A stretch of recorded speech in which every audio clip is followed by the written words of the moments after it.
सोचिए, अगर हम आज समय के पहिए को घुमाकर ठीक 5000 साल पीछे चले जाएं, तो क्या होगा।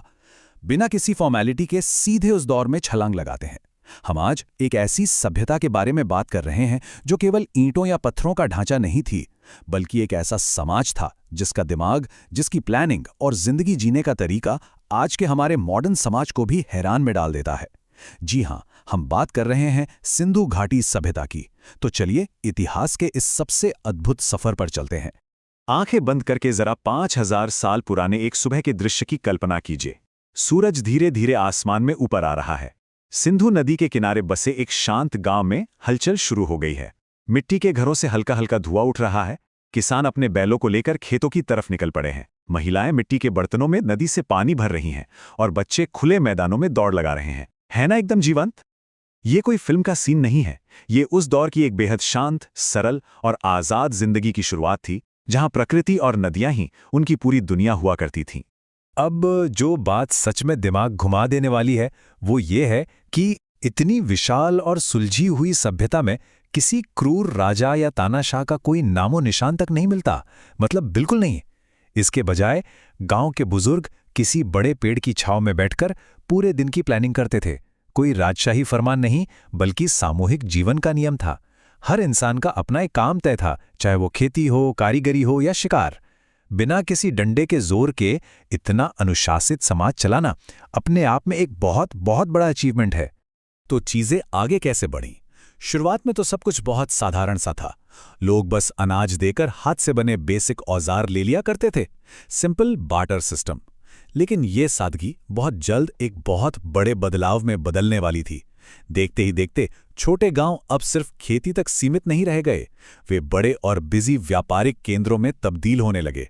साधारण मिट्टी के बर्तनों की जगह अब बेहद खूबसूरत कलात्मक बर्तनों और चमकते आभूषणों ने ले ली थी।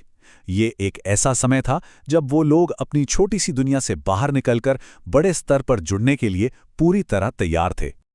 और यहीं से कहानी में एक जबरदस्त ट्विस्ट आता है। छोटे छोटे गांव अब गायब हो रहे थे और उनकी जगह ले रहे थे विशाल, वेल प्लान्ड शहर। सिंधु नदी के किनारे शहरीकरण या यूं कहें कि अर्बनाइजेशन का एक ऐसा बूम आया जिसने इतिहास को हमेशा के लिए बदल कर रख दिया। इन शहरों का नक्शा देखकर ऐसा लगता है मानो आज के दौर के किसी टॉप इंजीनियर ने इसे डिजाइन किया हो। 5000 साल पहले का भारत एक बेहद स्मार्ट और ऑर्गेनाइज्ड शहरी सभ्यता बन चुका था।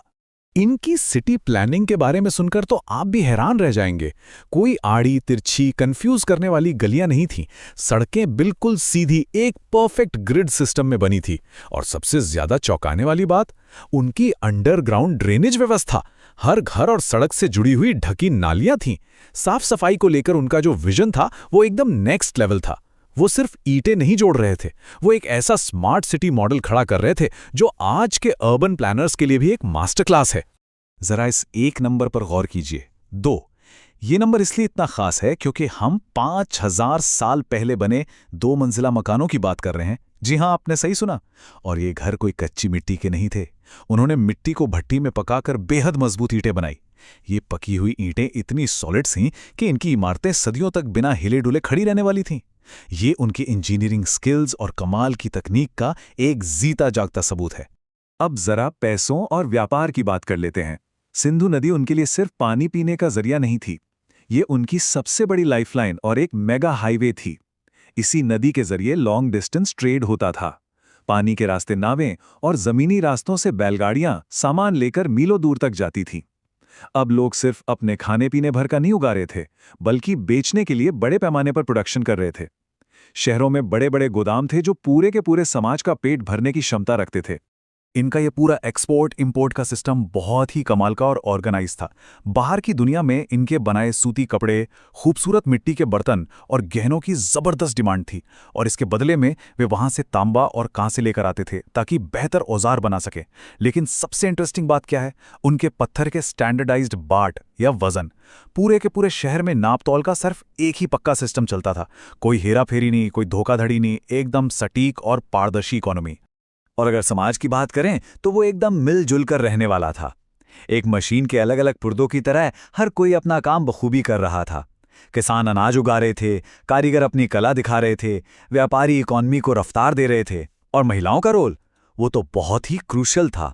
वे सिर्फ घर नहीं चलाती थीं, बल्कि हैंडीक्राफ्ट्स बनाने, पॉटरी और व्यापार में उनका पूरा पूरा दखल था। एक तरह से ये एक बहुत ही बैलेंस्ड और भेदभाव से दूर समाज की तस्वीर दिखाता है। अर्थव्यवस्था से हटकर अगर हम इनकी रोजमर्रा की जिंदगी को देखें तो वो बड़ी सिंपल लेकिन रिच थीं। लोग सूती यानी कॉटन के साफ सुथरे कपड़े पहनते थे, खाने में बढ़िया अनाज, दालें, ताजे फल और दूध होता था। जानवरों को पालना उनकी जिंदगी का अहम हिस्सा था। वो अपने बच्चों को बचपन से ही जिम्मेदारियां सिखाते थे। लेकिन हाँ, जिंदगी सिर्फ काम काम और काम नहीं थी। वो लोग लाइफ को एंजॉय भी करते थे। खेल कूद, संगीत और डांस उनके डेली रूटीन का एक बहुत ही शानदार हिस्सा हुआ करते थे। और जब बात आस्था या विश्वास की आती है तो उनके पास कोई बहुत विशाल मंदिर नहीं थे। इसके बजाय मातृ देवी की ये मिट्टी की मूर्ति हमें बताती है कि प्रकृति और मातृ शक्ति से उनका जुड़ाव कितना गहरा था। वे सीधे तौर पर पेड़, पौधों और जानवरों में अपनी आस्था रखते थे। ये इंसान और धरती के बीच के उस गहरे कनेक्शन को दिखाता है जो त्योहारों और परंपराओं के जरिए एक पीढ़ी से दूसरी पीढ़ी तक बड़ी खूबसूरती से पास होता रहा। लेकिन जैसा कि हम जानते हैं, हर महान कहानी का एक अंत भी जरूर आता है। एक ऐसी सभ्यता जो इतनी शांत, इतनी एडवांस्ड और इतनी समृद्ध थी, वो अचानक ढहने लगी। और इसका कारण कोई बाहरी हमला या भयंकर युद्ध नहीं था, बल्कि ये एक प्रकृति का एक बहुत ही खौफनाक और दुखद चक्र था। मौसम तेजी से बदलने लगा था और यहीं से इस शानदार समाज के पतन की उल्टी गिनती शुरू हो गई। ये पतन एक एक करके गिरने वाले डोमिनोज की तरह था। आइए से समझते हैं। सबसे पहले भयंकर जलवायु परिवर्तन हुआ, जिससे लंबे समय तक सूखा पड़ा, बारिश गायब हो गई और फसलें सूख गईं। दूसरा बड़ा झटका तब लगा जब कुछ मुख्य नदियों ने अपना रास्ता ही बदल लिया। अब आप सोचिए, नदियों के किनारे बसे शहरों में अचानक पानी की भारी किल्लत हो गई। बिना पानी के न खेती बची न जीवन। मजबूर होकर लोगों को अपने ही हाथों से बसाए उन शानदार शहरों को हमेशा के लिए छोड़कर जाना पड़ा। जो शहर कभी व्यापार से गुलजार थे, वो एकदम वीरान हो गए। सोचकर देखिए, समय का चक्र कितना बड़ा होता है। 5000 साल पहले जो सभ्यता बिल्कुल टॉप पर थी, वो बिखर गई। और फिर सदियों तक वो महान शहर, वो पक्की ईंटों के घर, वो बेहतरीन सड़कें, सब कुछ मिट्टी के कई फीट नीचे दफन हो गया। दुनिया उन्हें पूरी तरह भूल चुकी थी। फिर कई सदियों बाद अचानक खुदाई करते वक्त मिट्टी के नीचे से पूरा का पूरा शहर बाहर आ गया। जब मॉडर्न आर्कियोलॉजिस्ट ने उस ड्रेनेज सिस्टम और सिटी प्लानिंग को पहली बार देखा तो वो पूरी तरह से दंग रह गए। लेकिन मिट्टी से निकले इन शहरों ने अपने सारे राज नहीं खोले हैं। आज भी एक बहुत बड़ा रहस्य कायम है। हम उनके घरों की तारीफ कर सकते हैं, उनके गहनों पर रिसर्च कर सकते हैं, लेकिन उनकी जो लिपि है, यानी जो उन्होंने लिखा था, उसे आज तक दुनिया का कोई भी इंसान या कंप्यूटर पढ़ नहीं पाया है। उन मोहरों पर बने अजीब से चिन्ह और जानवरों की तस्वीरों का आखिर मतलब क्या है, कोई नहीं जानता। ये एक ऐसी अनसुलझी पहेली है जो हमें याद दिलाती है कि हम अतीत को खोज तो सकते हैं, लेकिन उसे पूरी तरह समझ लेना आज भी बहुत मुश्किल है। पर क्या वो सभ्यता पूरी तरह से खत्म हो गई? बिल्कुल नहीं। कहानी यही खत्म नहीं होती। शहर जरूर उजड़ गए, लेकिन वो सभ्यता कभी मरी नहीं। जब वो लोग उन वीरान शहरों से निकले तो वो अपने साथ अपना ज्ञान, अपनी तकनीक और अपनी गहरी संस्कृति भी ले गए। वो ज्ञान धीरे धीरे नए इलाकों में गया, फैला और एक नए रूप में विकसित हुआ। इतिहास के पन्नों में वो शहर जरूर दफन हो गए, लेकिन उनकी जड़ें आने वाले भविष्य में बहुत गहराई तक जम चुकी थी। आपको जानकर हैरानी होगी कि उनकी वो प्राचीन नींव आज भी हमारे समाज में बिल्कुल जिंदा है। आज हम जो मॉडर्न सिटी प्लानिंग देखते हैं या खेती के जो तरीके अपनाते हैं, उन सब का बेस वो 5000 साल पुरानी जल निकासी और कृषि व्यवस्था ही है। साफ सफाई का जो महत्व वो समझते थे, वही आज हमारे स्वच्छ शहरों का आइडिया है। सूती कपड़े पहनना, प्रकृति को पूजना, व्यापार के तरीके, ये सब आज भी हमारी लाइफस्टाइल का एक अहम हिस्सा है। उस बीते हुए कल ने आज के हमारे समाज को एक बहुत ही मजबूत आकार दिया है।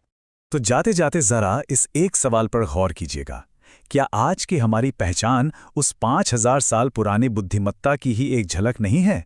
अगली बार जब आप किसी चौड़ी सीधी सड़क पर चलें या प्रकृति के किसी हिस्से को सम्मान दें, तो याद रखिएगा कि ये सब कुछ एक दिन में नहीं बना है। ये उसी महान शुरुआत का हिस्सा है जिसकी नींव सिंधु नदी के किनारे रखी गई थी। ये अतीत कोई टूटा हुआ खंडर नहीं है, ये एक आईना है जिसमें आज भी हमारा अपना अक्स दिखाई देता है। तो चलिए आज के इस सफर को यहीं रोकते हैं। सोचने और जानने का ये सिलसिला आगे भी यूं ही चलता रहेगा।